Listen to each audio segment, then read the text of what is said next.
कभी सोचा है कि एक चाय की दुकान पर 10 रुपए का पेमेंट दुनिया के सबसे बड़े पेमेंट दिग्गजों मतलब वीजा और मास्टरकार्ड जैसी कंपनियों को कैसे चुनौती दे सकता है?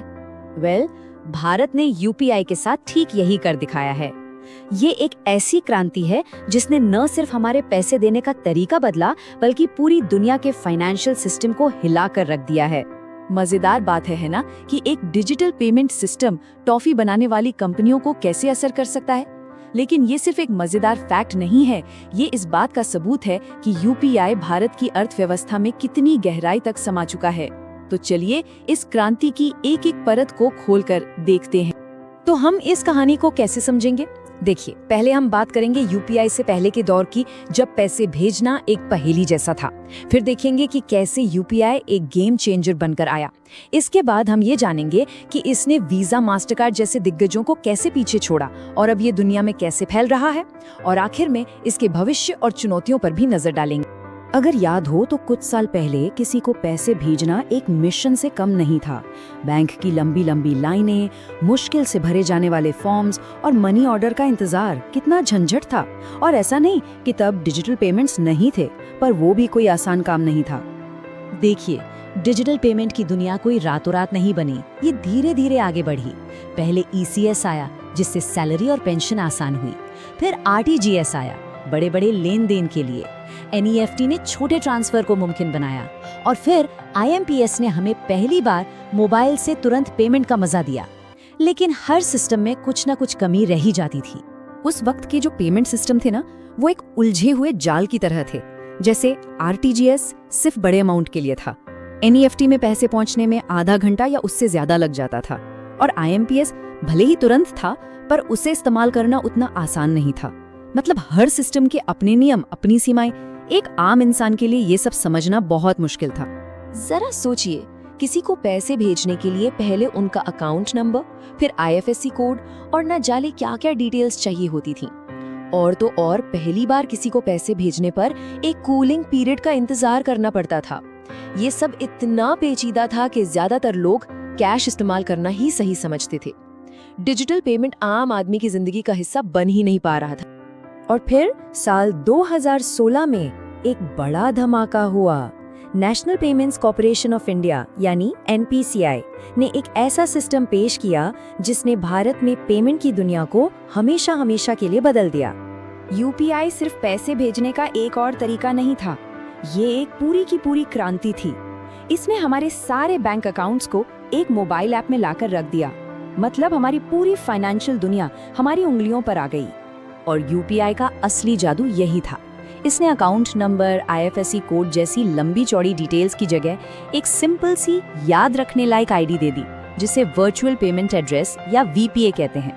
ये बिल्कुल वैसा ही था जैसे ईमेल के लिए एक ईमेल एड्रेस होता है, अब पैसों के लिए एक पेमेंट एड्रेस था। और बस क्यूआर कोड स्कैन किया, अमाउंट डाला, अपना पिन डाला और हो गया पेमेंट कुछ ही सेकंड्स में। ये इतना आसान था कि अब कैश निकाल कर देना ज्यादा मुश्किल लगने लगा था। ये तेज था, सेफ था और सबसे बड़ी बात, ये बहुत ही ज्यादा सिंपल था।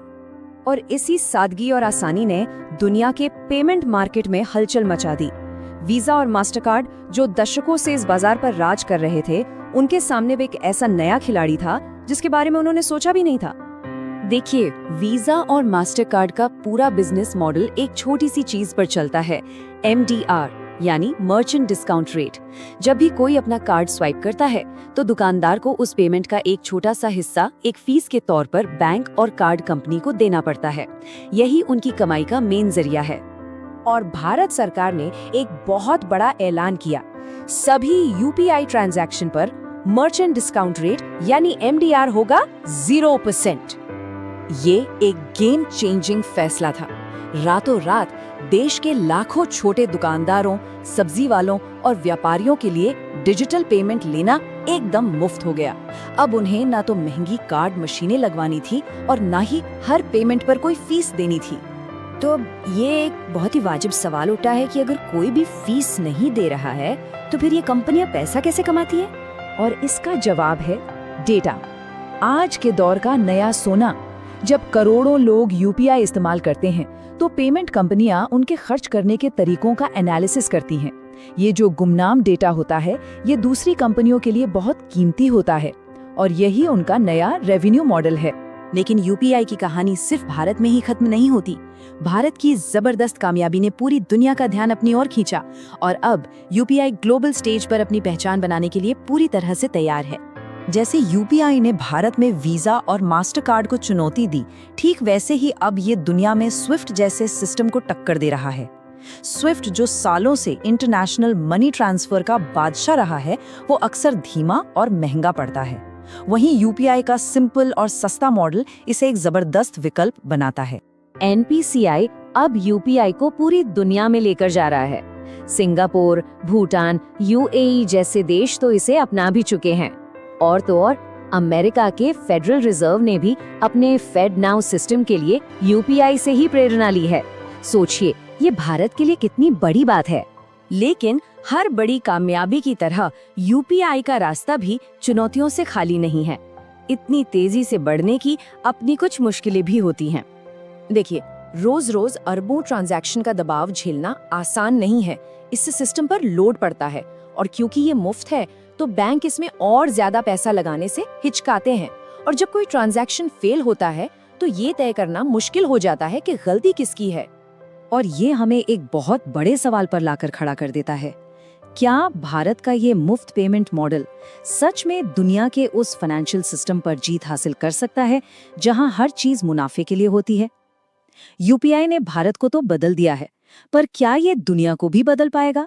ये तो आने वाला वक्त ही बताएगा।